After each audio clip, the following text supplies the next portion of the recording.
दोस्तों, आखिर कैसे वो इंसान जिसकी बचपन बहुत ही दर्दनाक और कठिनाई से गुजरी, जिसको अपने ही जान को बचाने के लिए अपने ही पहचान को छुपाना पड़ता था, जिसको अपने ही माँ को आंटी कहकर बुलाना पड़ता था ताकि किसी को ये ना पता चल सके कि वो उनका फैमिली है, जिसने अपनी माँ को रेप होते हुए देखा, वो इंसान कैसे फ्यूचर में दुनिया का सबसे ताकतवर इंसान बन जाते हैं। वो इंसान कैसे 24 घंटे के अंदर बड़े से बड़े देश को घुटनों पर ला देते हैं।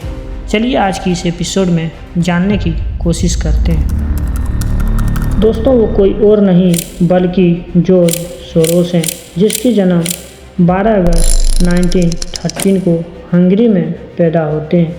ये वो दौर था जब पूरी दुनिया वर्ल्ड वॉर 2 की ओर जा रही थी। जॉर्ज सोरोस मात्र 6 साल के होते ही मुसीबत चालू हो जाते हैं। जॉर्ज सोरोस एक जूइश फैमिली से आता था। उस समय जूइश फैमिली के खिलाफ बहुत ही ज़्यादा भेदभाव और अत्याचार चल रहा था। तभी जॉर्ज सोरोस के फादर्स ने अपने फैमिली को सेफ रखने के लिए पूरे डिटेल्स को ही बदल दिया, और ये वही समय था जब जॉर्ज सोरोस अपनी माँ को आंटी कहकर बुलाना पड़ता था खुद को सेफ रखने के लिए। दोस्तों, लेकिन अभी जॉर्ज सोरोस का सबसे दर्दनाक पल आना बाकी था।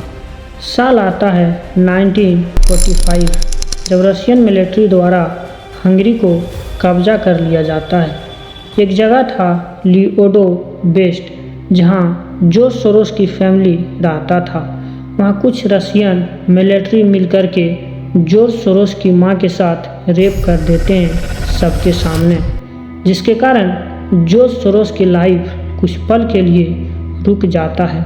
लेकिन जॉर्ज सोरोस ठान लेते हैं कि अब हमें यहाँ नहीं रहना है। दोस्तों, साल आता है 1947, जब जॉर्ज सोरोस लंदन चले जाते हैं।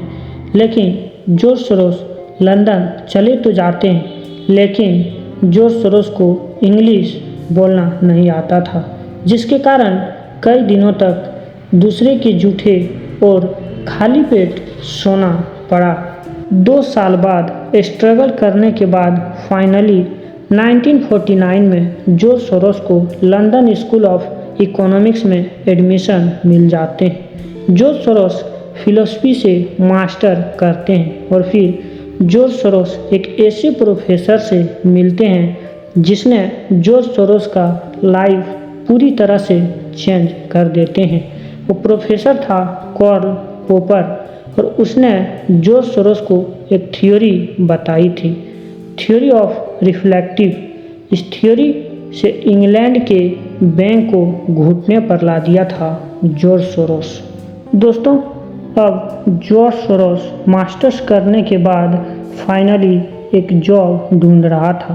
तभी जॉर्ज सोरोस को Singer and Friedlander bank में एक एज ए ट्रेडर जॉब मिल जाते हैं। लेकिन जॉर्ज सोरोस 2 साल तक जॉब करने के बाद वो 1956 में न्यूयॉर्क में शिफ्ट हो जाते हैं। शिफ्ट होने के बाद 1917 में क्वांटम फंड नाम से एक हेज फंड का शुरुआत करते हैं। हेज फंड वो फंड होते हैं जिसमें बड़े से बड़े इन्वेस्टर्स पैसा इन्वेस्ट करते हैं और उसे एक मैनेजर अलग अलग जगह ट्रेड करके प्रॉफिट कमाने की कोशिश करते हैं। दोस्तों, जॉर्ज सोरोस के पास पैसा तो अब आ गया था, लेकिन अब बारी था प्रॉफिट कमाने की। लेकिन तभी जॉर्ज सोरोस ने प्रोफेसर कार्ल पोपर की थ्योरी ऑफ रिफ्लेक्टिव का इस्तेमाल किया और दुनिया का सबसे ताकतवर में से एक बैंक ऑफ इंग्लैंड को घुटनों पर ला दिया था। हुआ ये कि ईयर 1992 में जब इंग्लैंड की इकोनॉमिक ग्रोथ बहुत ही पीक लेवल पर था, तभी जॉर्ज सोरोस को ये पता चलता है कि इंग्लैंड की इकोनॉमी बहुत जल्द कोलैप्स होने वाला है, क्योंकि उसने जब ये एनालिसिस किया तो पता चला कि ये पाउंड आर्टिफिशियली हाई है, क्योंकि पाउंड को स्टेबल रखने के लिए करेंसी रिजर्व का उपयोग कर रहा था। करेंसी रिजर्व ये था कि जब पाउंड की वैल्यू गिरने लगे तो करेंसी रिजर्व का उपयोग करके उसे स्टेबल रखा जाए ताकि देश में इकोनॉमिक ग्रोथ और स्टेबिलिटी बना रहे। इस कमी को देखते हुए जॉर्ज सोरोस ने इंग्लैंड के पाउंड के अगेंस्ट $10 बिलियन की शॉर्ट सेलिंग कर देते हैं और उस दिन को ब्रिटिश गवर्नमेंट ने ब्लैक वेडनेसडे नाम दे दिया। और ऐसे ही जॉर्ज सोरोस ने थाईलैंड से लेकर के रसिया तक इकोनॉमिक्स में भूचाल ला चुका है।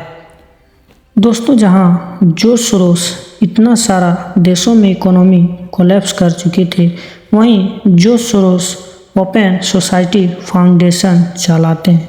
फ्रीडम और एजुकेशन को अपना फंड डोनेट करते हैं। अभी जॉर्ज सोरोस की नेटवर्थ $6.7 बिलियन है, जहां $32 बिलियन जॉर्ज सोरोस डोनेट कर चुके हैं।